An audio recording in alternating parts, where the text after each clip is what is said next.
जन्म जन्म मोहे दीजियो श्री वृंदावनवा।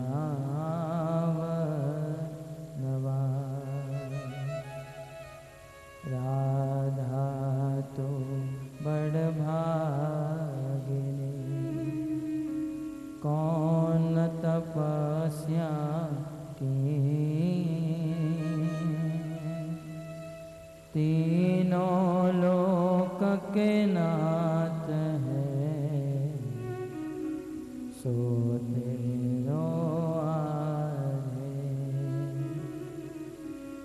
जय राधा माधव कुंज बिहारी, गोपी जन वल्लभ गिरिवरधारी।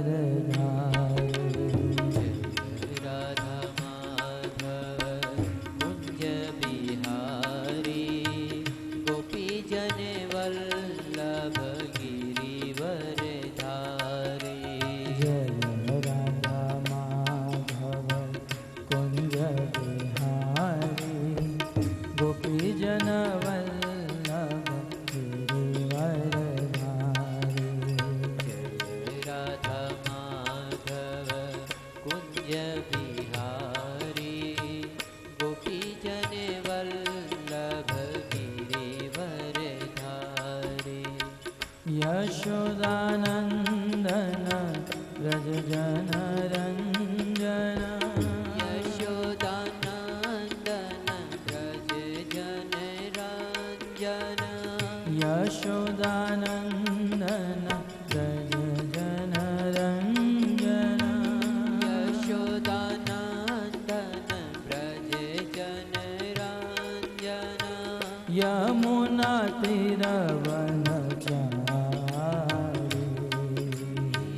यमुना तीरवनचारी। जय राधा माधव कुंज बिहारी, गोपी जन वल्लभ गिरिवरधारी।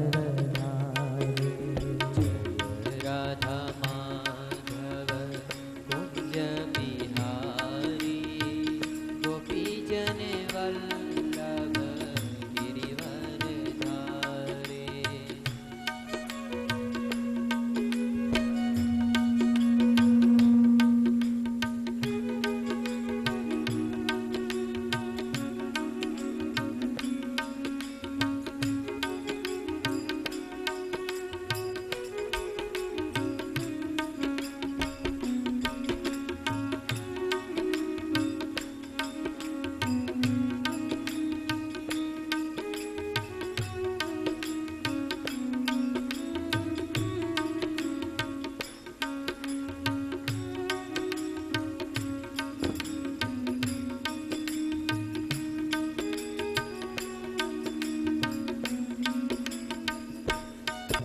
राधा माधव कुंज बिहारी, गोपी जन वल्लभ गिरिवरधारी।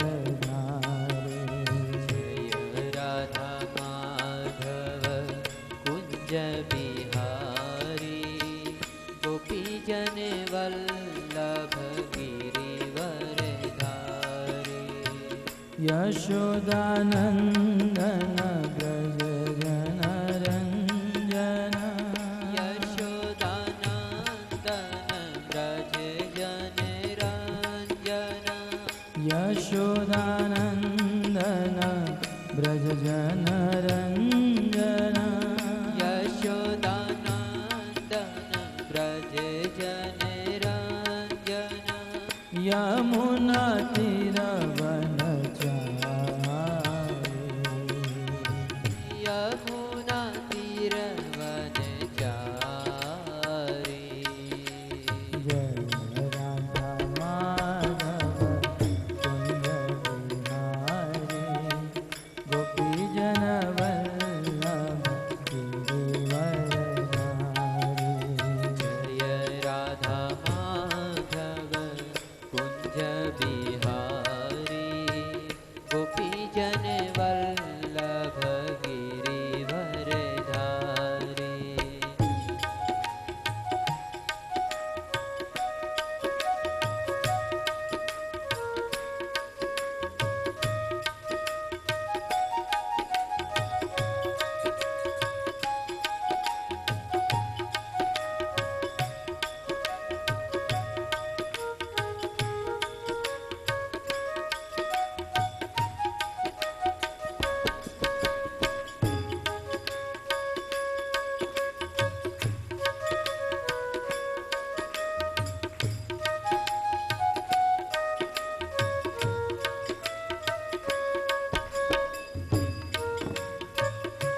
गाइए कृष्ण सभी लोग।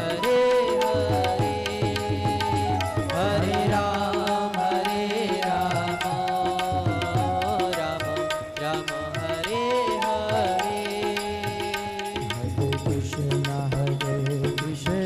कृष्ण कृष्ण कृष्ण कृष्ण हरे हरे हरे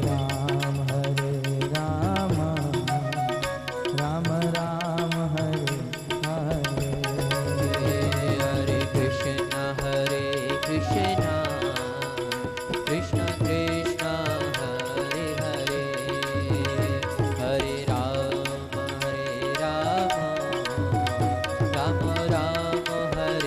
हरे हरे कृष्ण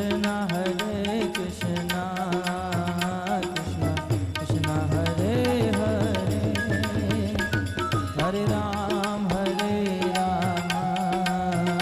राम राम हरे हरे हरे कृष्णा कृष्ण कृष्ण हरे हरे हरे राम राम राम हरे हरे हरे कृष्ण कृष्ण कृष्ण हरे हरे हरे राम राम हरे हरे हाँ हरे कृष्णा कृष्ण कृष्ण राधे। हरे राम राम राम हरे हरे हरे कृष्ण कृष्ण कृष्ण हरे हरे हरे राम राम हरे हरे हरे कृष्णा कृष्ण कृष्ण हरे हरे हरे राम राम राम हरे हरे हरे कृष्ण कृष्ण कृष्ण हरे हरे हरे राम राम हरे हरे हरे कृष्णा कृष्ण कृष्ण हरे हरे हरे राम राम हरे हरे हरे कृष्ण कृष्ण कृष्ण हरे हरे हरे राम राम हरे हरे राजा गिरिधारी राजा गिरिधारी जय राधा गिरिधारी राधे राधा श्याम सुंदर राधा श्याम सुंदर राधे जय राधा श्याम सुंदर राधा श्याम सुंदर राधे हाँ कृष्ण बलराम जय कृष्ण बलराम जय कृष्ण बलराम जय कृष्ण बलराम कृष्ण बलराम जय कृष्ण बलराम कृष्ण बलराम जय कृष्ण बलराम हाँ गौरनिताय जय गौरनिताय जय गौरनिताय जय गौरानिताय जय गौरानिताय जय गौरानिताय गौरनिताय जय गौरनिताय जय गौरनिताय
स्तुवन्ति देव्येस्तवे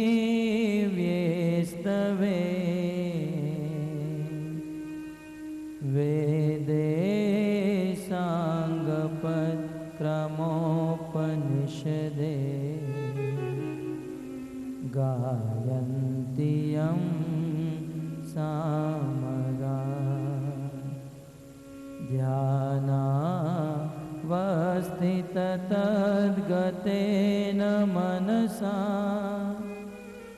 पश्यन्ति यं योगिनो यस्यान्तं न विदुः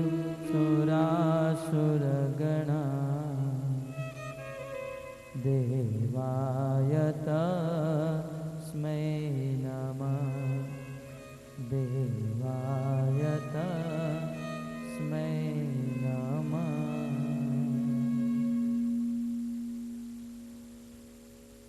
करारविन्दे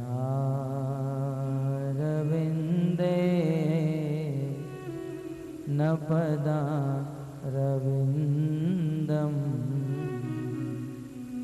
मुखारविन्दे विनिवेशयन्तम्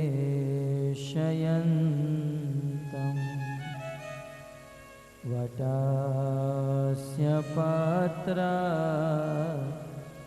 पुटे शयानम्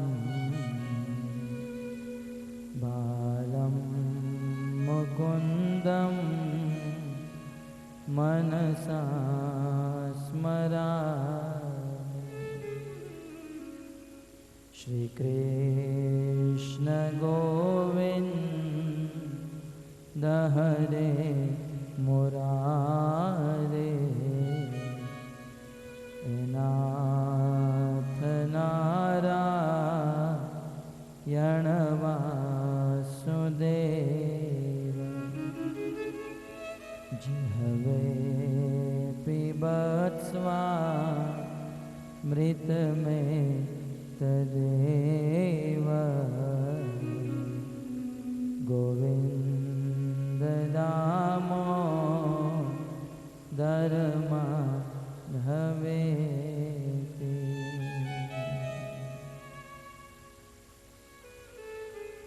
हरे कृष्णा कृष्णा कृष्णा हरे हरे हरे राम राम राम हरे हरे। हरे कृष्णा कृष्णा कृष्णा हरे हरे हरे राम राम राम हरे हरे। हरे कृष्णा कृष्णा कृष्णा हरे हरे हरे राम राम राम हरे हरे।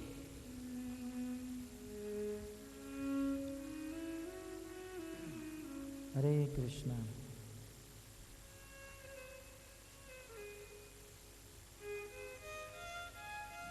तो आप सब भक्तों का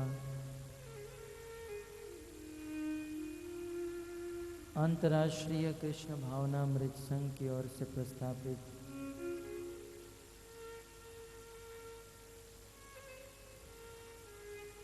इस सेमिनार के तृतीय दिवस में हार्दिक स्वागत करते हैं।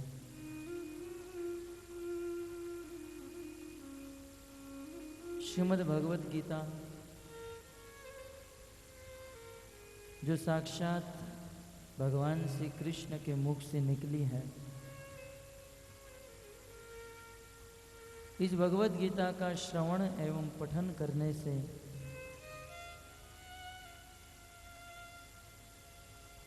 गीता पढ़ने वाले और श्रवण करने वाले का हृदय पवित्र हो जाता है। और इतना ही नहीं, इस संसार में यदि कोई व्यक्ति गीता का श्रवण या पठन करता है तो उस एक व्यक्ति के गीता का श्रवण और पठन करने से वह अपने पूरे समाज को पवित्र कर सकता है। समाज ही नहीं, गीता पढ़ने वाला पूरी दुनिया का हित कर सकता है।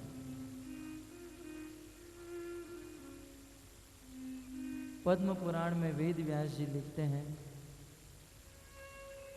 शिवजी देवी पार्वती से बताते हैं,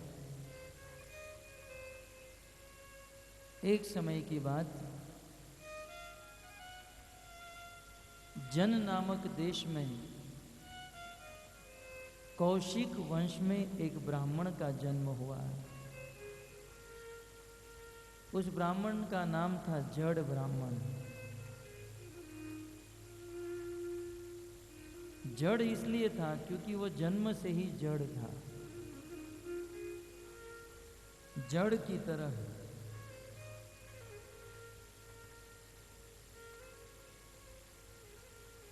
किसी साधु संत महात्मा ऋषि मुनियों की बात नहीं सुनता था। रात दिन केवल भोग भोगने में और पाप करने में अपना समय व्यतीत करता था। जब उनकी इंद्रियां वश में नहीं हुई, इंद्रियों के द्वारा अनेक भोग भोगने की लालसा के कारण उसके मन में हुआ कि मैं व्यापार करूंगा। व्यापार करने के लिए वे दूसरे देश में गया, बहुत सारा धन एकत्रित किया और धन लेकर अपने देश में, अपने गांव में वापस आ रहा था। रास्ते में थक गए होने के कारण एक वृक्ष के नीचे बैठा, कुछ देर तक विश्राम किया। उतने में वहां पर कुछ डाकुओं की मंडली आई। अब ये डाकुओं को और चोर को पता चल ही जाता है किसके पास कितना धन है। वे सभी चोर और डाकू आए, इस जड़ ब्राह्मण के पास जितना भी धन था सब धन लूट लिया और उसी वृक्ष के नीचे उस ब्राह्मण को मार डाला, मृत्यु हो गई। शिव जी कहते हैं मरने के बाद तुरंत वह जड़ ब्राह्मण प्रेत योनि को प्राप्त हुआ, क्योंकि जो व्यक्ति जीवन में बुरे कर्म करते हैं और जिसकी कमौत होती है, उसे मरने के बाद प्रेत बनना पड़ता है। प्रेत योनि को प्राप्त हुआ और वहां इस जड़ ब्राह्मण का एक पुत्र था जो बहुत श्रद्धालु था, भगवान का बहुत बड़ा भक्त था। देखा कि मेरे पिताजी कई दिनों से बाहर गए हैं, वापस नहीं लौटे हैं। अपने पिता को ढूंढने के लिए अनेक गांवों में घुमा, घूमते घूमते उसे पता चला मेरे पिता की मृत्यु हो गई है। तब अपने पिता का श्राद्ध करने के लिए, अपने पिता की उन्नति के लिए उसका पुत्र परम तीर्थ श्री काशी क्षेत्र में जा रहा था। काशी में जाकर गंगा में अपने पिता का तर्पण और श्राद्ध करना चाहता था। रास्ते से गुजरते गुजरते उनका पुत्र उसी वृक्ष के नीचे पहुंचा जहां पर इनकी मृत्यु हुई थी। कुछ लोगों ने कहा कि यहां पर कुछ दिन पहले एक व्यक्ति की मृत्यु हो गई। बोले वो कैसे थे?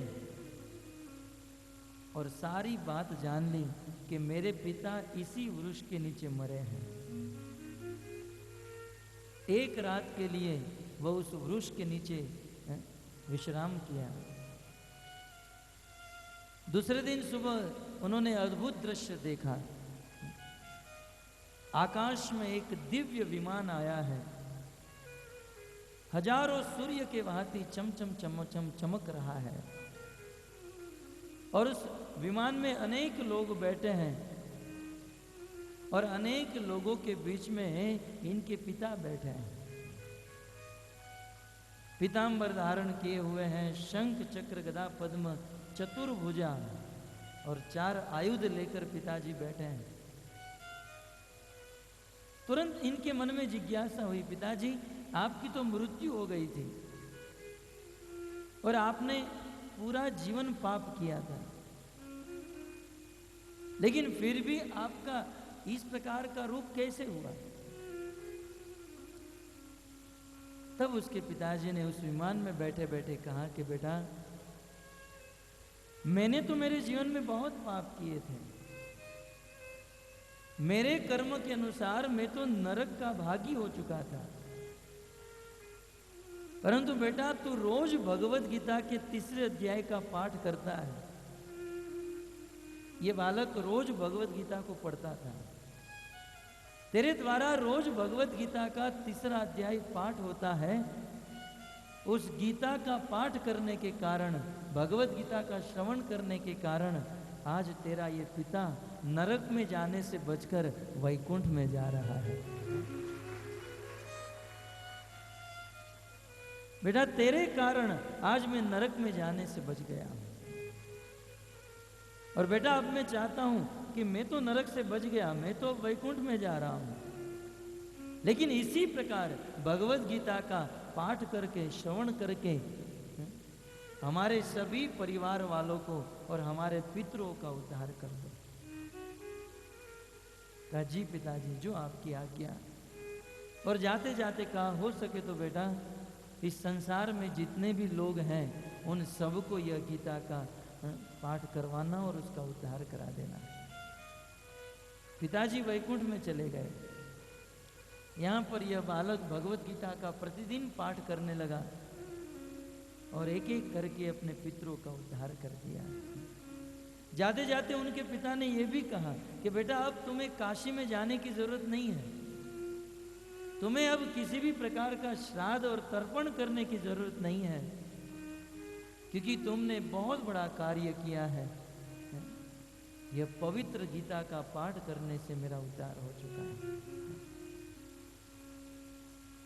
और वह पुत्र गीता का पाठ करते हुए अपने पितरों का, अपने पूरे समाज का उद्धार कर दिया।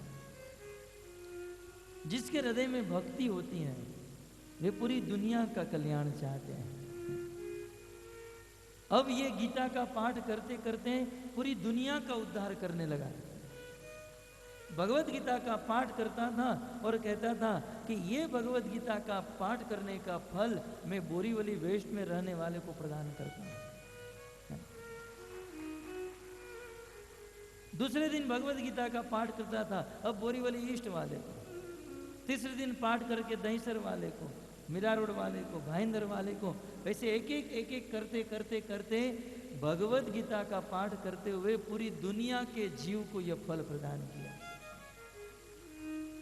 यहां तक कि जो पाप करके, गर्हित कर्म करके नरक में पहुंच गए थे, फिर वह नरक में रहने वाले जीवों के लिए गीता का पाठ करने लगा। बोले हमारे बंधु जो नरक में हैं उनके लिए मैं ये गीता का पाठ और इसका फल मैं उनको अर्पण कर रहा हूं। कुछ दिन के बाद नरक लोक में, पद्म पुराण में वर्णन है, शिव जी ये कथा कहते हैं, नरक लोक में भगवान विष्णु के 4 दूत आए। यमराज जी खड़े हो गए, प्रणाम किए। बोले आपने यहां आने का कष्ट किया? भगवान विष्णु के दूतों ने कहा कि हमें भगवान विष्णु ने भेजा है, ये आपके नरक में जितने भी जीव हैं आप सबको दंडित कर रहे हैं, ये सबको वैकुंठ में ट्रांसफर करो, सबको वैकुंठ। बोले ऐसा क्यों? भगवान विष्णु ने ही कहा है कि जो जीव पाप करता है उसे नरक में दंडित करो, मारो, पीटो। भगवान ने ऐसा मैसेज क्यों भेजा है? बोले वैसे तो ये सब जीव ने बहुत पाप किया है, लेकिन पृथ्वी पर एक बहुत सुंदर शुद्ध भक्त गीता का पाठ करके वह सारा फल नरक वासियों को प्रदान करते जा रहा है, इसलिए सबको वैकुंठ में ले जाने के लिए हम आए हैं। भगवान विष्णु के दूत नरक में रहने वाले सभी जीवों को वैकुंठ में लेकर चले गए। नरक में ताला लग गया है। अब तो यमराज जी भी फ्री हो गए। तब एक दिन यमराज जी भगवान विष्णु के पास गए, प्रभु आपने तो मेरी छुट्टी करवा दी, मेरा बिजनेस ही बंद करा दिया। जितने भी लोग नरक में थे वो तो सब लोग वैकुंठ में ट्रांसफर हो गए। तो प्रभु अब आपकी आज्ञा हो तो नरक में ताला लगाया जाए, अब बंद किया जाए।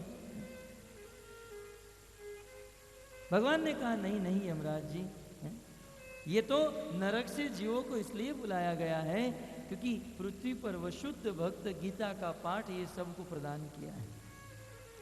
लेकिन अभी अभी 1-2 घंटे पहले वह पृथ्वी में जो शुद्ध भक्त था, गीता का पाठ कर रहा था, उसकी मृत्यु हो गई और वो स्वयं वैकुंठ में आ गया है।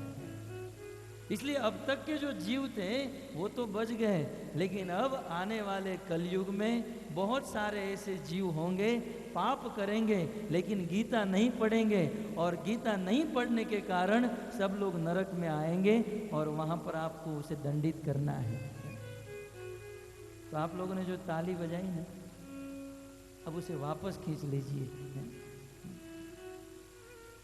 क्योंकि उस समय तो पापियों का उद्धार हो गया, इस समय नहीं हो रहा है, क्योंकि लोग गीता पढ़ते नहीं हैं, और पढ़ते हैं तो इसे जीवन में उतारते नहीं हैं।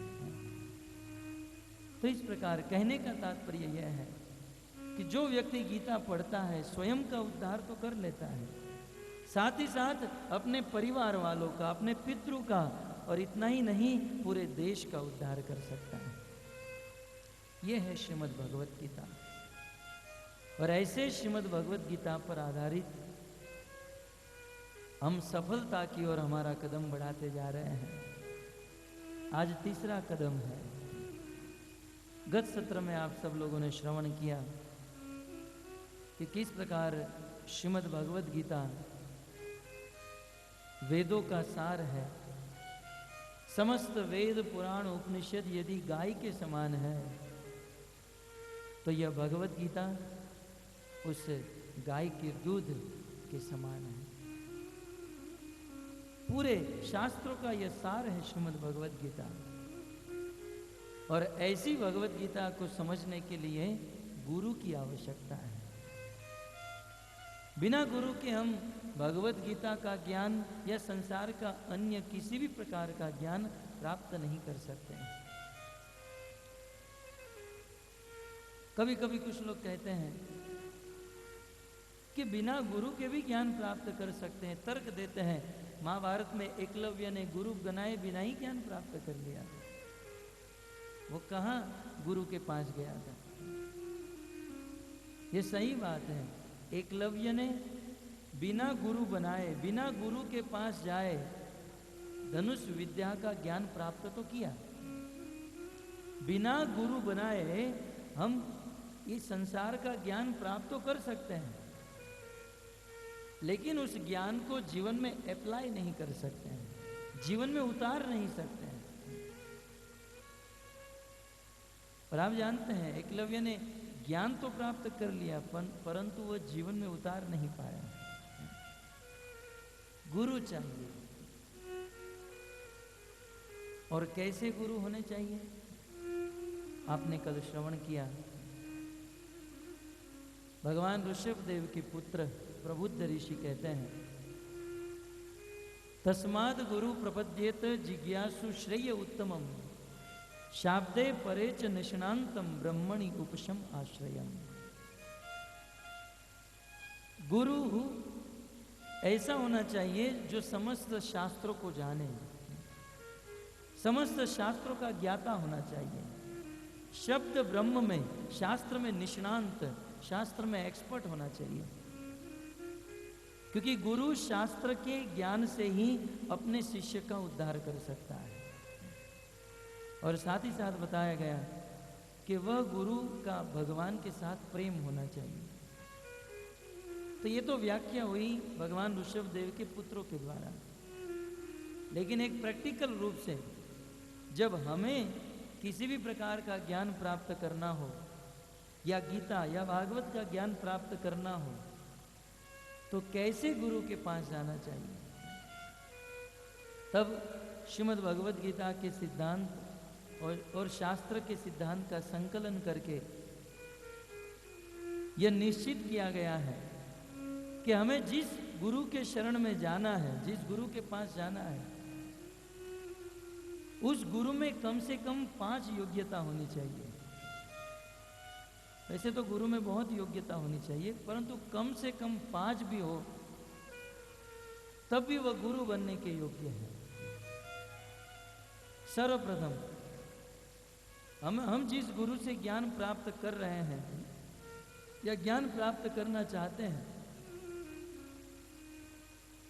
वह गुरु अपने आप को भगवान नहीं समझना चाहिए। इस संसार में प्राय देखा गया है, कुछ गुरु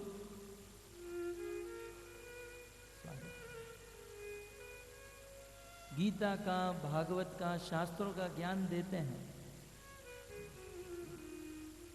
लेकिन ये ज्ञान देने के बाद संसार से यश, मान, प्रतिष्ठा प्राप्त करने के लिए अपने आप को भगवान मान बैठते हैं।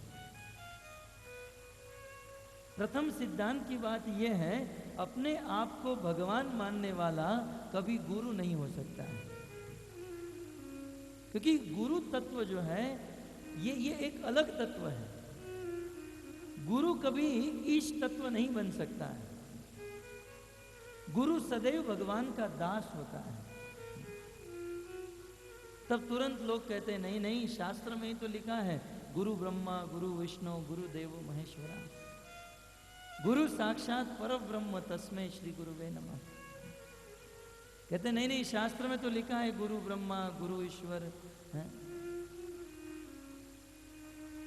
परंतु भक्तों शास्त्र में लिखा है, लेकिन शास्त्र के इस श्लोक के कहने का भाव क्या है, इस बात को समझना होगा।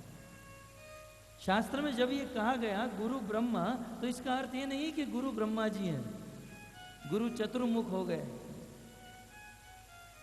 शास्त्र के इस श्लोक का तात्पर्य यह है कि गुरु ब्रह्मा जितने पूजनीय हैं, गुरु को ब्रह्मा की तरह आदर देना चाहिए। गुरु विष्णु नहीं है, गुरु महेश, गुरु शिव जी नहीं है, गुरु विष्णु और शिव जी जैसे महान है। यह है शास्त्र के कहने का भाव। यदि गुरु शिव जी होते हैं तो शिव जी का कार्य है प्रलय करना।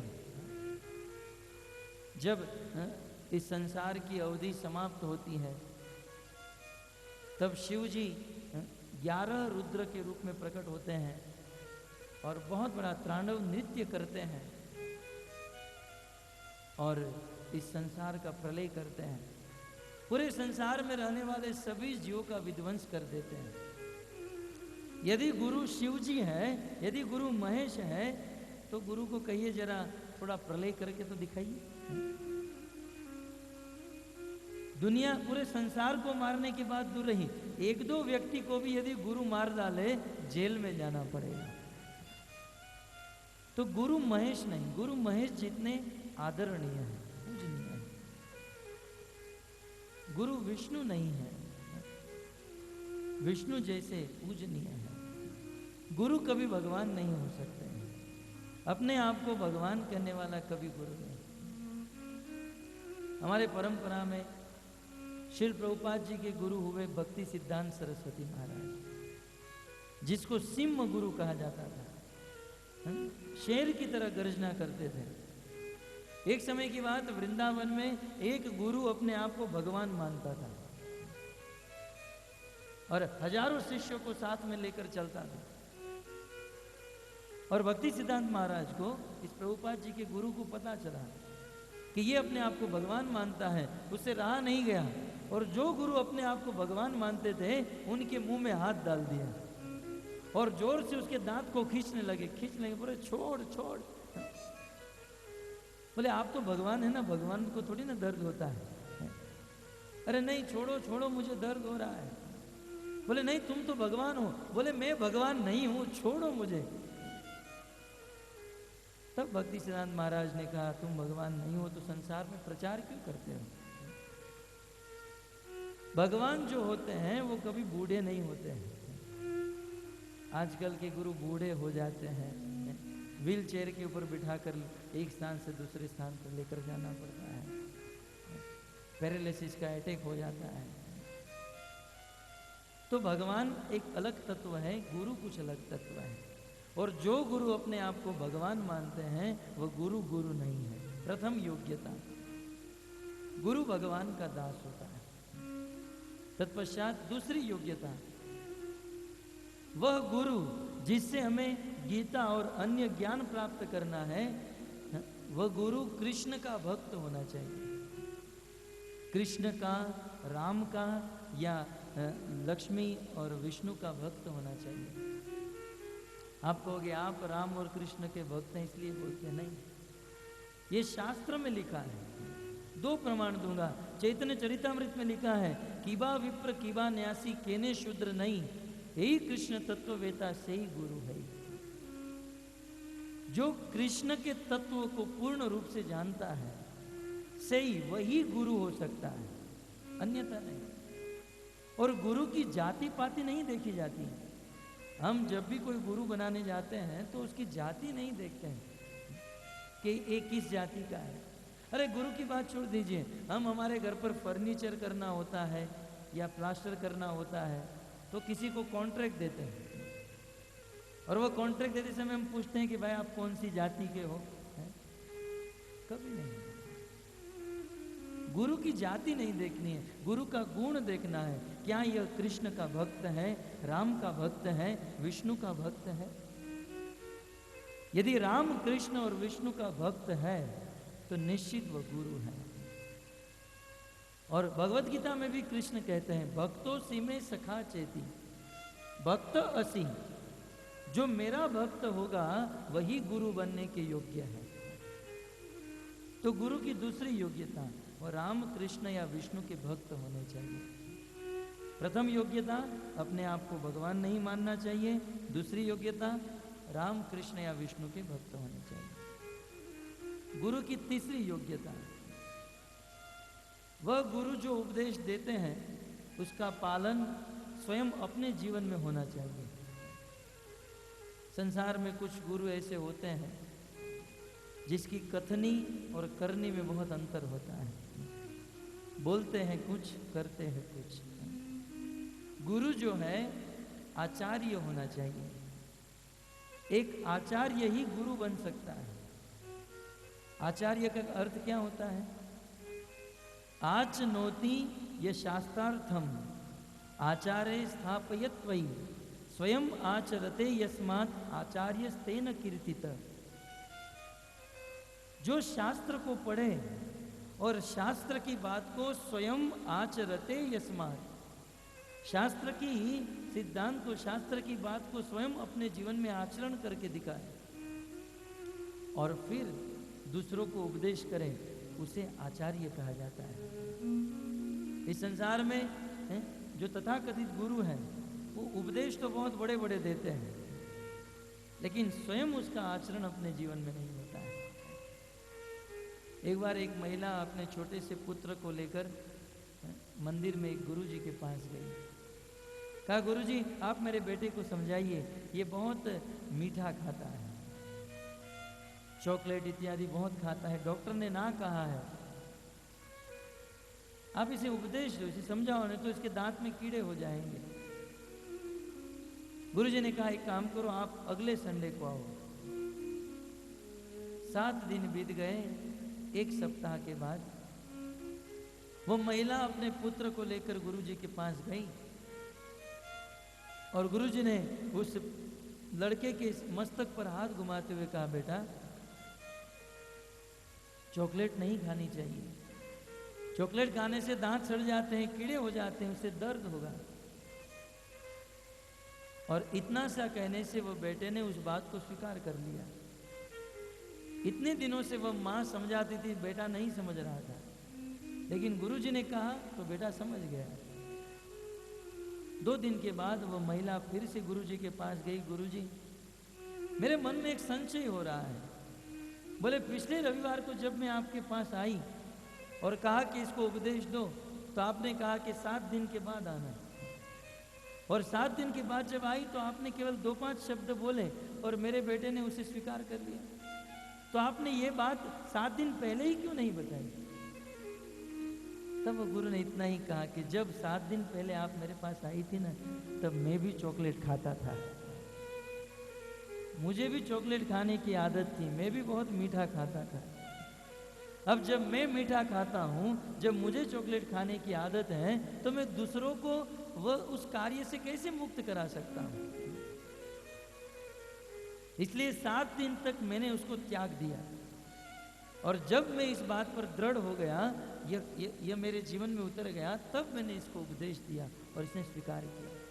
ठीक उसी प्रकार इस संसार में जो गुरु उपदेश का पालन करने से पहले उस उपदेश को अपने जीवन में उतारते हैं, अपने जीवन में आचरण करते हैं और फिर उपदेश देते हैं, तो उस बात को व्यक्ति सीधा स्वीकार कर लेते हैं, जीवन में अप्लाई हो जाती है सुनने वाले के जीवन में। इसलिए गुरु जो है आचार्य होने चाहिए। वे जो बोलते हैं उसके ऊपर उनका आचरण होना चाहिए। ये है तीसरी योग्यता। और चौथी योग्यता है गुरु की स्वयं अपनी इंद्रियों के ऊपर वश होना चाहिए। रूप गोस्वामी उपदेशामृत में कहते हैं, वाचो वेगम मनसः क्रोध वेगम जिह्वाद वेगम उदरोपस्थ वेगम एतान वेगान यो विषहेत धीर सर्वात्मीपाम पृथ्वी से शिष्यात्। वही व्यक्ति इस पृथ्वी में शिष्य बनाने के योग्य है जो व्यक्ति अपने 6 इंद्रियों को वश में करके बैठा है। 6 इंद्रियां कौन सी हैं? बोले वाणी। हम जिस गुरु की शरण में जा रहे हैं उनकी वाणी वश में होनी चाहिए। वाणी वश में होने का अर्थ है, कुछ लोग वाणी को वश में करने का अर्थ मौन कर लेते हैं। वाणी वश में करने का अर्थ मौन नहीं है। वाणी को वश में करने का अर्थ है सांसारिक भौतिक चर्चा न किए जाए। इस वाणी से मात्र भगवान का नाम और भगवान की कथा कही जाए। इसे कहते हैं वाणी का संयम, वाणी को वश में रखना। उस गुरु के पास जाना होगा जो गुरु कृष्ण और कृष्ण कथा के अलावा कुछ नहीं बोलते हैं। मनस, उस गुरु का अपने मन के ऊपर वश होना चाहिए। गुरु बोलते कुछ और है और मन कहीं और ही घूम रहा है।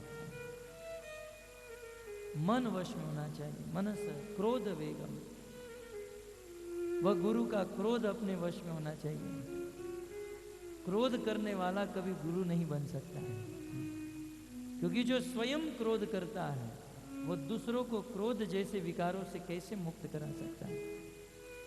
क्रोध वेगम जिह्वाद वेगम, वह गुरु की जिह्वा अपने संयम में होनी चाहिए। जिह्वा संयम में रखने का अर्थ है जिह्वार लालसा इति उति धाये। इस संसार में कभी कभी जिह्वा की बहुत लालसा होती है।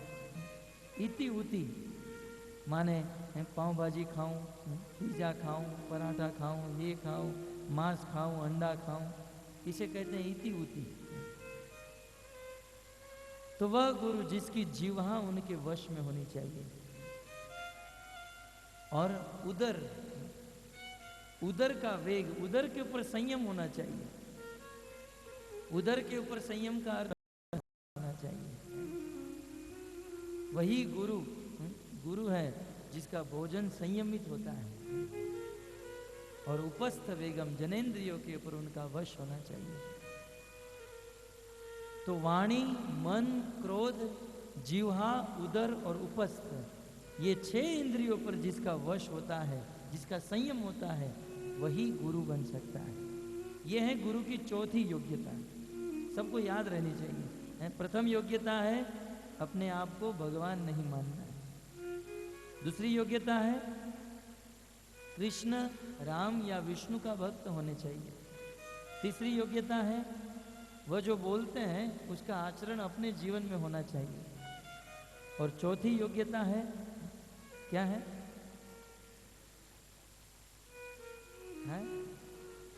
अपनी इंद्रियों पर संयम होना चाहिए। गुरु की 5वीं योग्यता है वह संप्रदाय के अंतर्गत होना चाहिए। ये मैं नहीं कह रहा हूं, ये जो भी योग्यता है शास्त्र में बताई गई है। पद्म पुराण में वेद व्यास जी लिखते हैं, संप्रदाय विहीनाये मंत्रा ते निष्फला मत अतः कलो भविष्यति चत्वार संप्रदायिना। आप स्क्रीन पर देख सकते हैं।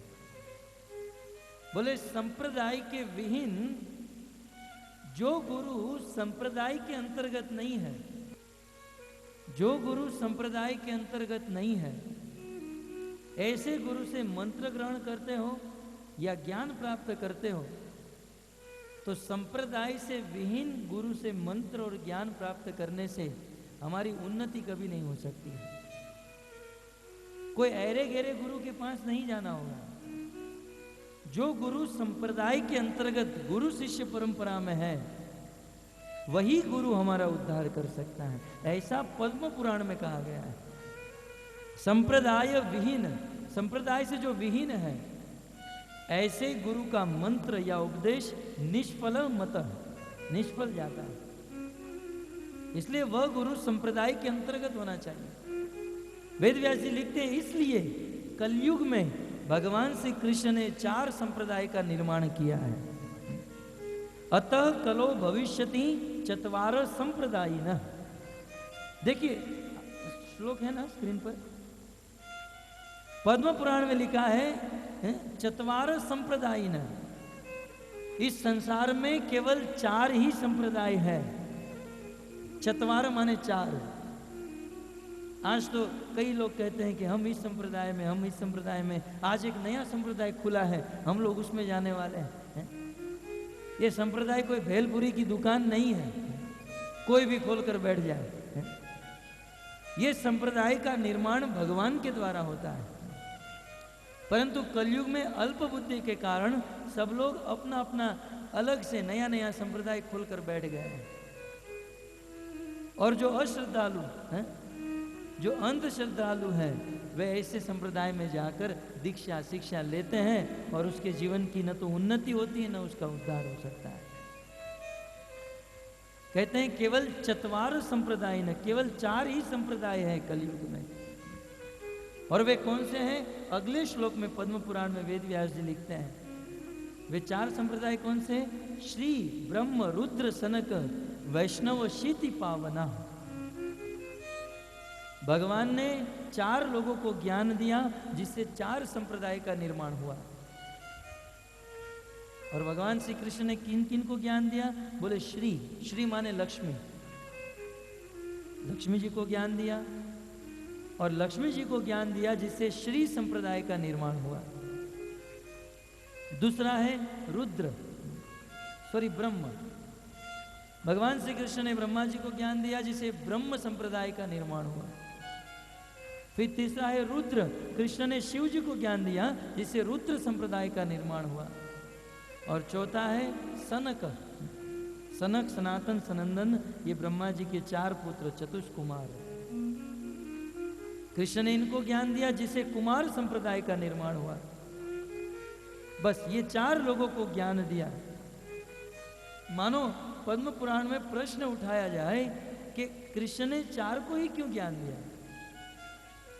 वेद व्यास लिखते हैं क्षिति पावना, क्योंकि ये 4 जो है पूरे भूमंडल को, क्षितिज माने भूमंडल, पूरी पृथ्वी को पवित्र करने वाले हैं। पावना माने पवित्र। तो ये 4 लोग और ये 4 संप्रदाय पूरे भूमंडल को पवित्र करने वाले हैं। चत्वारस्ते कलो भव्य ही उत्कले पुरुषोत्तम। और हजारों हजारों करोड़ों वर्ष पहले ये भविष्यवाणी कर रहे हैं इस पद्म पुराण में। अगले श्लोक में कहते हैं रामानुजम श्री स्वी। बोले श्री संप्रदाय के कलयुग में वेस्ट चांसलर होंगे श्रीपाद रामानुजाचार्य। ये पद्म पुराण में लिखा गया है।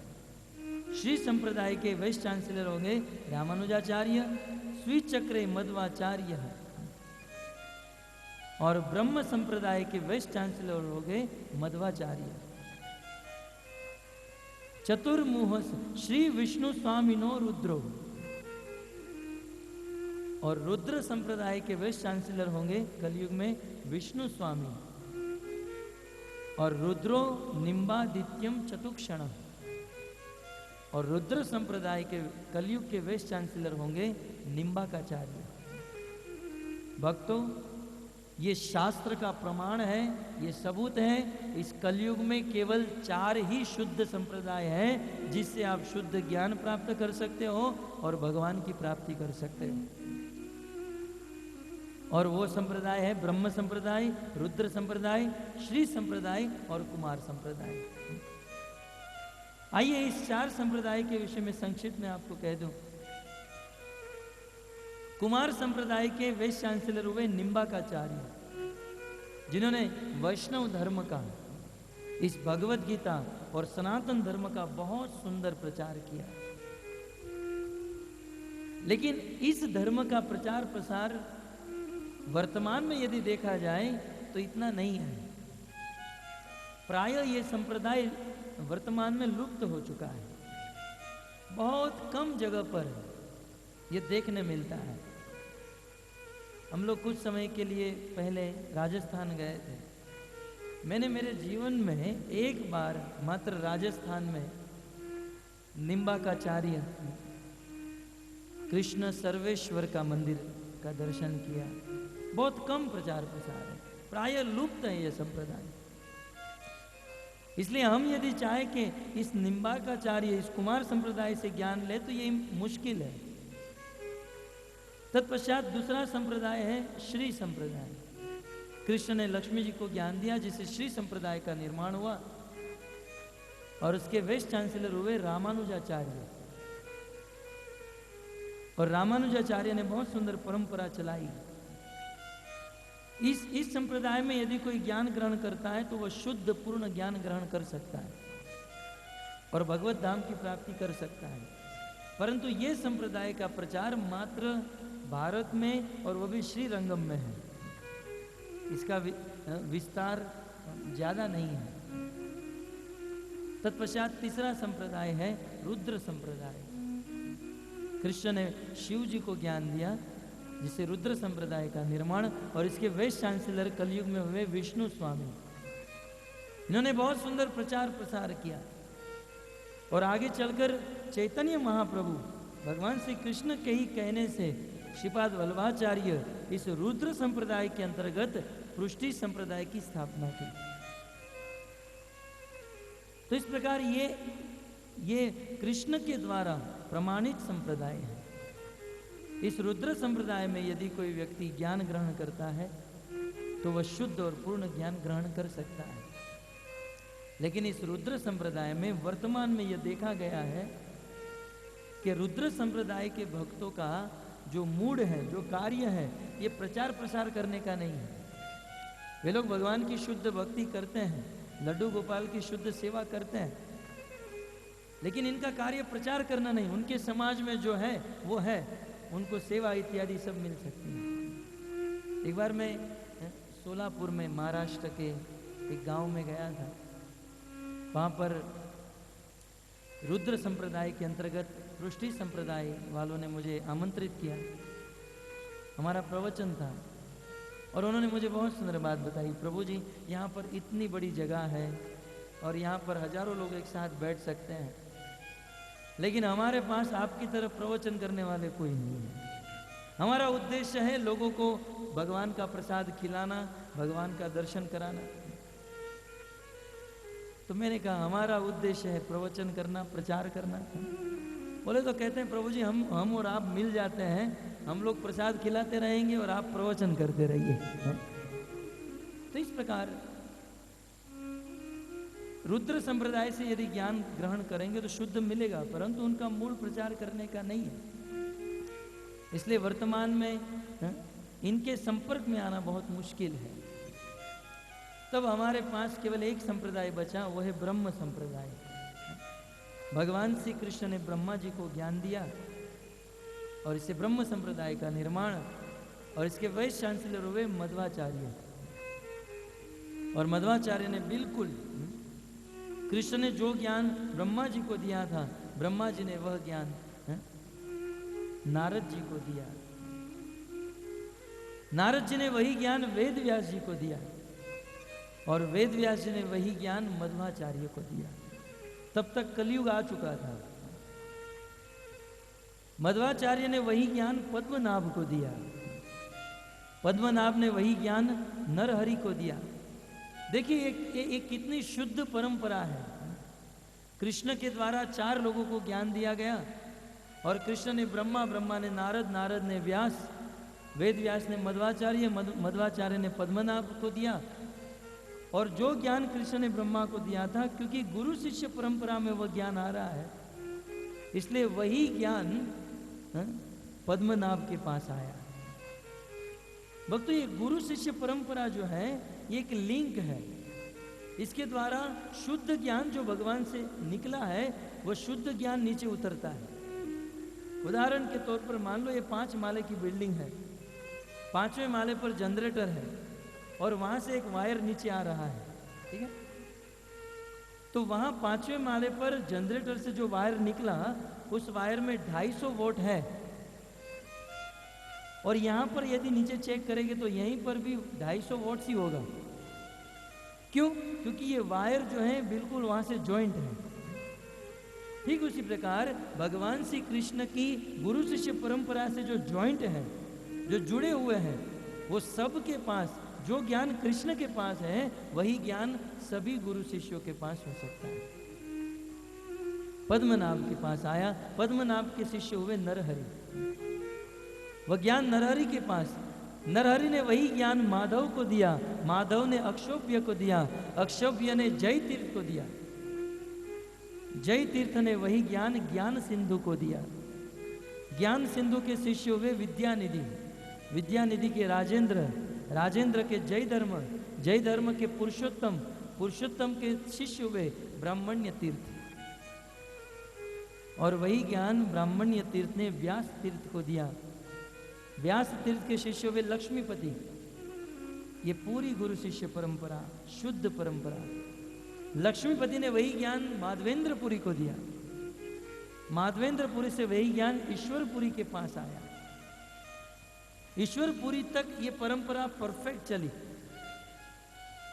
और ईश्वरपुरी बहुत बूढ़े हो चुके थे और इस ब्रह्म संप्रदाय का प्रचार ठीक से नहीं कर पा रहे थे।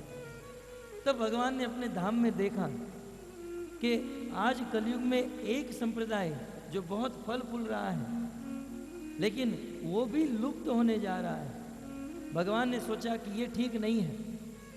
तब साक्षात इस कलयुग में आज से 528 वर्ष पहले भगवान श्री कृष्ण ही चैतन्य महाप्रभु के रूप में आए और वह भगवान श्री कृष्ण ने अपने आचरण से कलयुग के जीवों को दिखाया कि ये जो कृष्ण से परंपरा चली आ रही है ये बिल्कुल शुद्ध परंपरा है।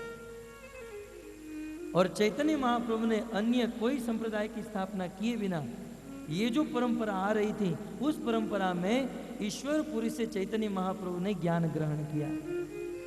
यद्यपि महाप्रभु स्वयं ज्ञानी है लेकिन परंपरा को बरकरार रखने के लिए चैतन्य महाप्रभु उसमें आए, भगवान आए। और जैसे ही चैतन्य महाप्रभु इस परंपरा में आए ये परंपरा फिर से रिफ्रेश हो गई। कभी कभी हमारे कंप्यूटर में कुछ हैंग हो जाता है, पॉज हो जाता है तो हम रिफ्रेश कर देते हैं F5 दबाकर। तो चैतन्य महाप्रभु जैसे ही संप्रदाय में आए तो ये जो परंपरा थी बिल्कुल रिफ्रेश हो गई, फिर से वह पावर, वह दृढ़ता आ गया और ये परंपरा आगे बढ़ रही है। चैतन्य महाप्रभु ने वही ज्ञान अपने शिष्य रूप गोस्वामी को दिया, रूप गोस्वामी ने वही ज्ञान रघुनाथ दास गोस्वामी को दिया, रघुनाथ दास ने वही ज्ञान कृष्णदास को, कृष्णदास के शिष्य हुए नरोत्तम दास, नरोत्तम दास के शिष्य हुए विश्वनाथ चक्रवर्ती ठाकुर, विश्वनाथ चक्रवर्ती ठाकुर ने वही ज्ञान श्री जगन्नाथ बाबा जी महाराज को प्रदान किया। जगन्नाथ बाबा जी महाराज के शिष्य हुए भक्ति विनोद ठाकुर महाराज, भक्ति विनोद ठाकुर के शिष्य हुए गौर किशोरदास बाबा जी महाराज, वही जो कृष्ण ने ब्रह्मा जी को ज्ञान दिया था, क्योंकि ये सब गुरु परंपरा से जुड़ा हुआ है इसलिए वही ज्ञान भक्ति सिद्धांत सरस्वती ठाकुर के पास आया। गौर किशोरदास बाबा जी महाराज के शिष्य हुए भक्ति सिद्धांत सरस्वती ठाकुर, और ये भक्ति सिद्धांत सरस्वती ठाकुर महाराज के शिष्य हुए अंतर्राष्ट्रीय कृष्ण भावनामृत संघ के आचार्य ऐसी भक्ति वेदांत स्वामी श्री प्रभुपाद। तो यही ज्ञान गुरु शिष्य परंपरा के द्वारा शिल प्रभुपाद जी के पास आया, और शिल प्रभुपाद जी ने अंतर्राष्ट्रीय कृष्ण भावनामृत संघ की रचना की। और आज हम सब लोग जहां बैठकर ये ज्ञान प्राप्त कर रहे हैं, ये शिल प्रभुपाद जी की कृपा से, ये उनकी लेखनी और उनकी वाणी के द्वारा हम ज्ञान प्राप्त कर रहे हैं। इसलिए हमारे पास जो अभी वर्तमान में ज्ञान आ रहा है, ये शिल प्रभुपाद जी के द्वारा दिया गया ज्ञान आ रहा है। जैसे हमारा काम तो पोस्टमैन का है, ये लाल गोविंद प्रभु नहीं बोल रहे हैं, ये शिल प्रभुपाद बोल रहे हैं, क्योंकि उनकी वाणी, उनकी किताब और उनके प्रवचनों को सुनकर बोला जा रहा है। इसलिए यहाँ पर इस्कॉन में जो ज्ञान दिया जा रहा है, ये बिल्कुल शुद्ध विशुद्ध ज्ञान है। क्यों? क्योंकि शिल प्रभुपाद जी जो है गुरु शिष्य परंपरा के अंतर्गत है। तो इस प्रकार गुरु शिष्य परंपरा के अंतर्गत जो है, उन्हीं से हम ज्ञान ग्रहण कर सकते हैं। और कलयुग में मात्र 4 संप्रदाय, और वह 4 संप्रदाय में भी विश्वव्यापी संप्रदाय यदि कोई है तो है ब्रह्म संप्रदाय। और इस ब्रह्म संप्रदाय के वाइस चांसलर मध्वाचार्य हुए, इसलिए इस संप्रदाय का नाम हो गया ब्रह्म मध्व संप्रदाय। और आगे चलकर इस संप्रदाय में चैतन्य महाप्रभु आए। चैतन्य महाप्रभु का जन्म गौड़ देश में हुआ, इसलिए हमारे इस संप्रदाय का नाम हुआ ब्रह्म मध्व गौड़ीय संप्रदाय। ब्रह्म मध्व गौड़ीय संप्रदाय की। तो इस प्रकार ब्रह्म मध्व गौड़ीय संप्रदाय के अंतर्गत शुद्ध ज्ञान ग्रहण करने की विधि बताई जा रही है। भक्तों, हम सब लोग बहुत भाग्यशाली हैं। इस पूरे ब्रह्मांड में हम इतने भाग्यशाली हैं कि आज हमें एक शुद्ध विशुद्ध गुरु शिष्य परंपरा के अंतर्गत गीता का शुद्ध ज्ञान ग्रहण करने का अवसर प्राप्त हुआ है। और इस परंपरा के द्वारा हम ज्ञान प्राप्त करेंगे तो केवल ज्ञान ही नहीं, ये ज्ञान विज्ञान के रूप में हमारे जीवन में उतरेगा, हमारा हृदय परिवर्तन होगा। तो इस प्रकार पद्म पुराण में बताया गया है कि 4 संप्रदाय के अंतर्गत, और 4 संप्रदाय के अंतर्गत गुरु शिष्य परंपरा में हमें जिसको गुरु बनाना है, हमें जिससे ज्ञान प्राप्त करना है, हमें जिससे दीक्षा लेनी है, उसे पूछना चाहिए आपके गुरु कौन है, आपके गुरु कौन, उनके गुरु कौन, उनके गुरु कौन। अल्टीमेट अंत में वह परंपरा, वह लिंग यदि कृष्ण के पास पहुंच रही है तो वो वैलिड संप्रदाय है, बाकी सब इनवैलिड है। ये पद्म पुराण का कहना है। इसलिए भक्तों, बुद्धिमान बनना होगा।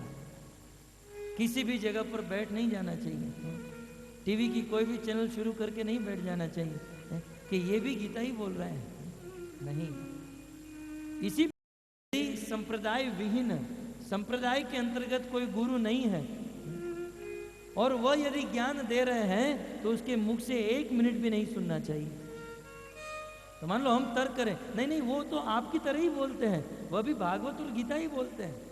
हो सकता है कि वह गीता और भागवत ही बोले, लेकिन वह संप्रदाय के अंतर्गत नहीं है, वह गुरु शिष्य परंपरा में नहीं है, इसलिए उनमें कुछ ना कुछ गड़बड़ है। पद्म पुराण में प्रमाण दिया गया है, श्लोक में कहते हैं जैसे दूध में बहुत गुण है, परंतु उस दूध को यदि सर्प स्पर्श कर ले और फिर आपको दिया जाए, आप कहोगे इसमें तो बहुत गुण है, परंतु सर्प को स्पर्श किया हुआ दूध जहर हो जाता है।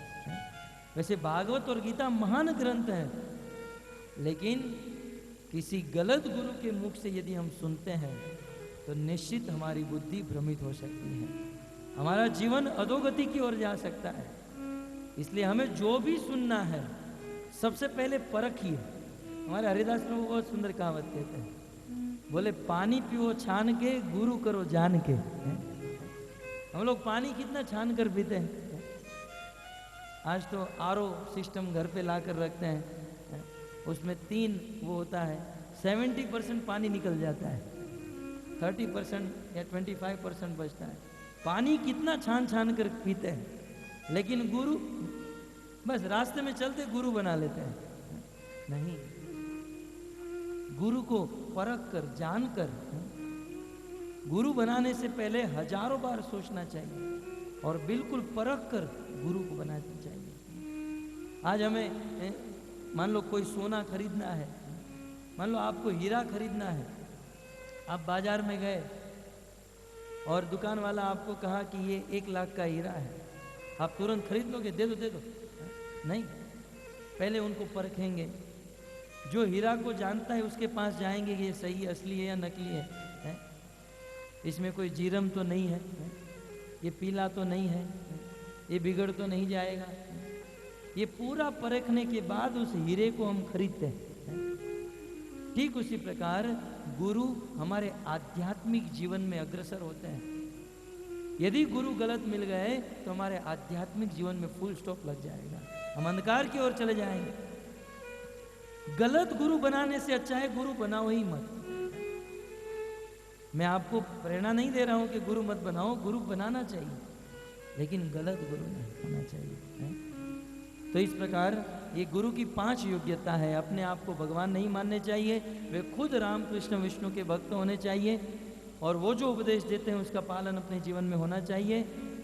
कम से कम 6 इंद्रियों के ऊपर उनका वश होना चाहिए और 4 संप्रदाय के अंतर्गत गुरु शिष्य परंपरा में होने चाहिए। इस प्रकार ये गुरु की योग्यता है। तो मुझे ऐसा लगता है कि आपको ये समझ में आ रहा है, लेकिन तुरंत किसी लोगों का प्रश्न होता है कि अब तो हमें समझ में आ गया गुरु कैसे होने चाहिए, गुरु किसको बनाना चाहिए, लेकिन हमारे गांव में एक गुरु आए थे, हमको कंठी पहना कर चले गए, अब क्या करूं? मैंने तो गुरु बना लिए, लेकिन जब मैं देखता हूं या जब मैं देखती हूं तो मैंने जिसको गुरु बनाया है उसमें ये 5 में से एक भी योग्यता नहीं है। कभी कभी ऐसा होता है, अज्ञान में और मोह में हम किसी साधारण व्यक्ति को, किसी अन्य को गुरु बना लेते हैं और फिर हमारे मन में भय होता है कि हमने जिसको गुरु बना लिया उसे हम कैसे छोड़ सकते हैं। या कुछ लोग प्रश्न पूछते हैं कि प्रभु जी हमने गुरु बना लिया है लेकिन उनमें योग्यता नहीं है, तो हम क्या करें? तो इस प्रश्न का उत्तर मैं नहीं दूंगा, वेद व्यास जी देंगे, क्योंकि मैं दूंगा तो शायद आपको बुरा भी लग सकता है, प्रभु जी क्या बोल रहे हैं। वेद व्यास जी पद्म पुराण में लिखते हैं, स्क्रीन पर आप देख सकते हैं, अवैष्णव उपदिष्टेन मंत्रणम निरयम व्रजेत पुनश्च विधिना सम्यक ग्राह्ये वैष्णवाद गुरु। है स्क्रीन पर श्लोक, बोले अवैष्णव उपदिष्टेन मंत्रेण निरयम व्रजेत। यदि आपने किसी को गुरु बना लिया है और वह अवैष्णव है, उनमें यह योग्यता नहीं है, तो क्या करना चाहिए? सबसे पहले पुनश्च विधिना सम्यक, पुनश्च माने फिर से आपको किसी शुद्ध गुरु के पास जाना चाहिए और उसे अपना गुरु बना लेना चाहिए। ये शास्त्र में लिखा है। ऐसा नहीं कि गलत गुरु मिल गए तो बस अब तुम बनो गुरु हम बने चेला, हम दोनों मिलकर करे ठेलम ठेला। ठेलम ठेला नहीं होना चाहिए। यदि पता चल गया कि हमारे गुरु में योग्यता नहीं है तो पुनश्च विधिना सम्यक, फिर से हमें किसी शुद्ध गुरु के पास जाकर ग्राह्यत वैष्णवाद गुरु, ऐसे शुद्ध परंपरा में किसी गुरु को स्वीकार करना चाहिए, किसी गुरु को ग्रहण कर लेना चाहिए।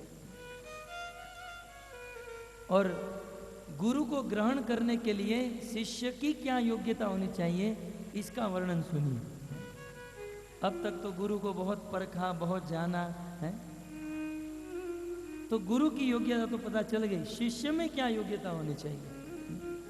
शिष्य की योग्यता भगवान श्री कृष्ण भगवद गीता में ही बताते हैं।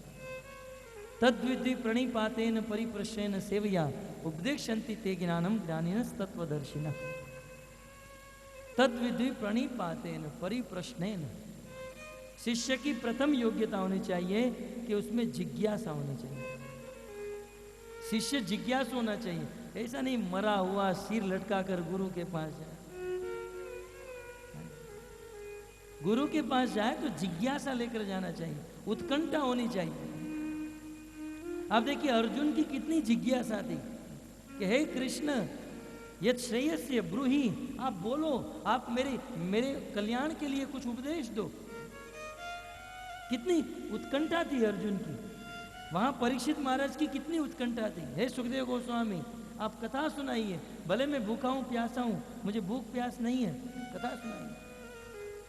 वहां रामायण में भरद्वाज ऋषि की कितनी बड़ी जिज्ञासा थी, आप राम कथा सुनाइए। शिष्य की प्रथम योग्यता है गुरु के पास जब जाए तो जिज्ञासा लेकर जाए। कैसी जिज्ञासा? कहते हैं उत्तम श्रेय जिज्ञासा। ऐसी जिज्ञासा नहीं गुरुजी अब रिलायंस का बोर्ड डाउन हो गया है, अब कौन सा शेयर लूं, खाखरा का धंधा ठीक से नहीं चल रहा है, पापड़ का शुरू करूं। कुछ लोग गुरु के पास ऐसी जिज्ञासा लेकर जाते हैं, परंतु गीता में कहा गया है उत्तम श्रेय जिज्ञासु। शिष्य जो है वे उत्तम श्रेय का जिज्ञासु होना चाहिए। उत्तम श्रेय माने एक जीव का सबसे बड़ा श्रेय, सबसे बड़ा कल्याण है भगवान के प्रति प्रेम। एक शिष्य को इस जिज्ञासा को लेकर गुरु के पास जाना चाहिए, गुरुजी मेरा भगवान के प्रति प्रेम कैसे बढ़ेगा, मैं प्रभु के प्रति कैसे अग्रसर होऊंगा। ऐसी जिज्ञासा को लेकर गुरु के पास जाना होगा। जैसे सनातन गोस्वामी गए थे कि हे प्रभु मैं दुखी क्यों हूं, मेरा प्रेम कैसे बढ़ेगा। इस प्रकार से जिज्ञासु होना